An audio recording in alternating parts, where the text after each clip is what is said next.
Welcome back, Knights of North Castle. I hope everyone is ready for another great quest. Have you seen my friend Sparky? Here I am! Oh, Sparky.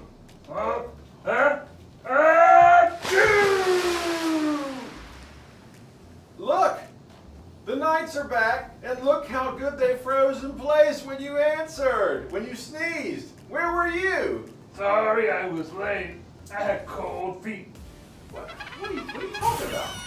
You know, cold feet, nervous. It was just a joke. Ah, Sparky, have you been reading that old joke book again? Oh yeah, I figured I'd better brush up on some of the jokes about being cold. After all, everything is cool here at North Castle, thanks to me and my sneezing. And everything certainly is cool up here, especially our royal musicians. Let's hear from them right now.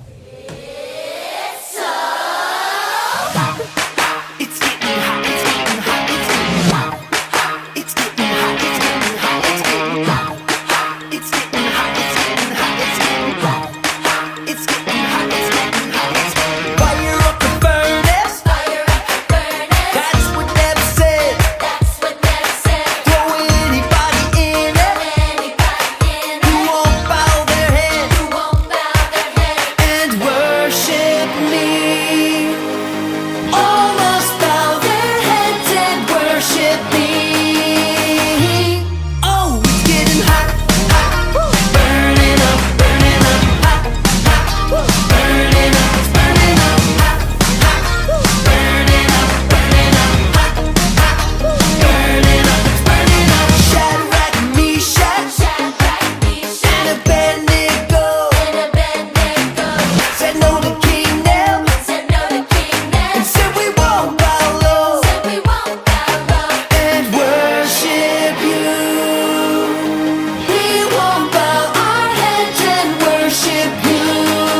Uh-oh, now it's getting hot, hot, burning up, hot, hot, burning up, it's burning up, hot, hot, burning up, hot, hot, let's go, burning up, it's burning up. Threw them in the fire. But they were not burned. They danced and they danced. And told Nebuchadnezzar learn to worship you. There is only one we bow down to. Even when the fire's hot, hot, burning up, hot, hot, come on, burning up, it's burning up, hot, hot, yeah, burning up, hot, hot, burning up, it's burning up, hot, hot, it's getting hot, it's getting hot, it's getting hot, but I'm not burning up, it's burning up, I'll just be over here dancing, hot, it's getting hot, it's getting hot, don't mind me, burning up, it's burning up. Great job, musicians and knights. Now feel free to chill.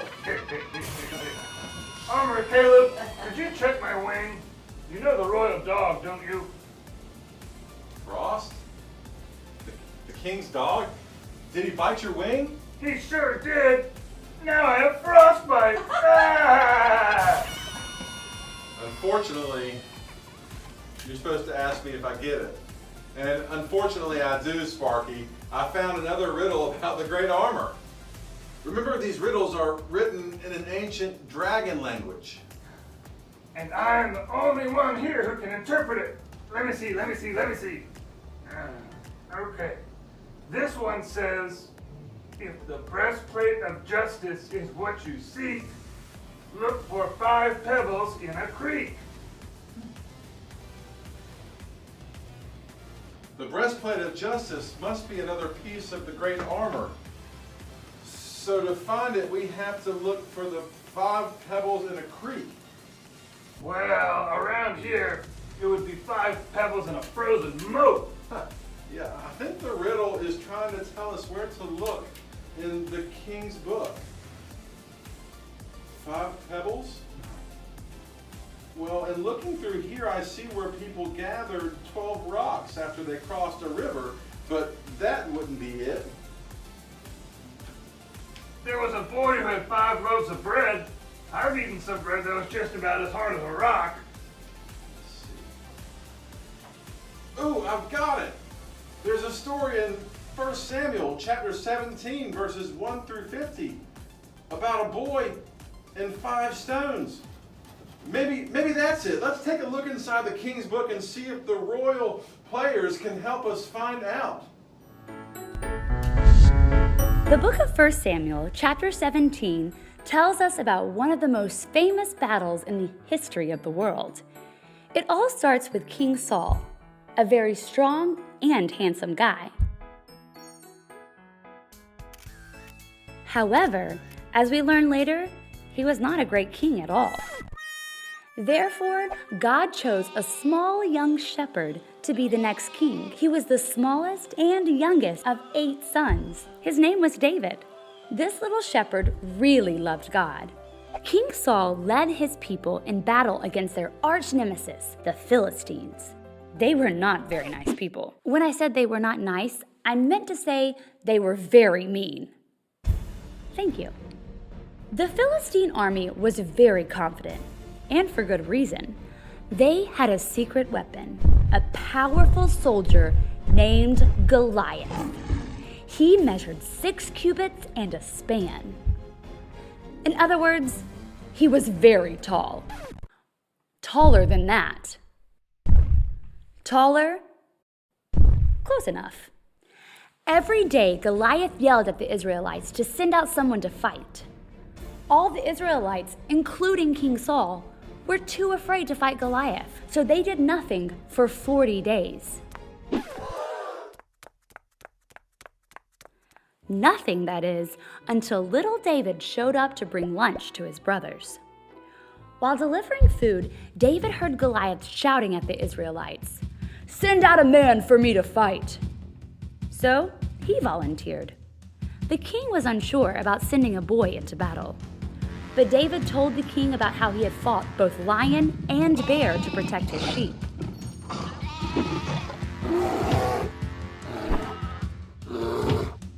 I will do the same to Goliath. The king agreed and gave David all of his armor to wear. But it didn't fit. Instead, David simply took his sling, went to the creek, and found 5 smooth rocks. Maybe try those smaller ones over there. With only his sling and a bag of rocks, David goes to fight the powerful Goliath. Now, it was Goliath's turn to be shocked as he saw David approaching. Instead of a strong warrior, the Israelites sent a small shepherd boy with no armor. "Am I a dog that you come at me with sticks?" Unfazed, David said, "You fight me with weapons, but God will win this battle." Goliath just laughed. Maybe a little more... Yeah, that's it. Anyway, David took a stone from his bag, put it in his sling, and flung it at Goliath. It hit him right in the head, and he fell on his face. When the other Philistines saw that Goliath was dead, they all ran away, and the Israelites ran after them. All of this was just as David said when he told Goliath, "Our God doesn't need swords or spears.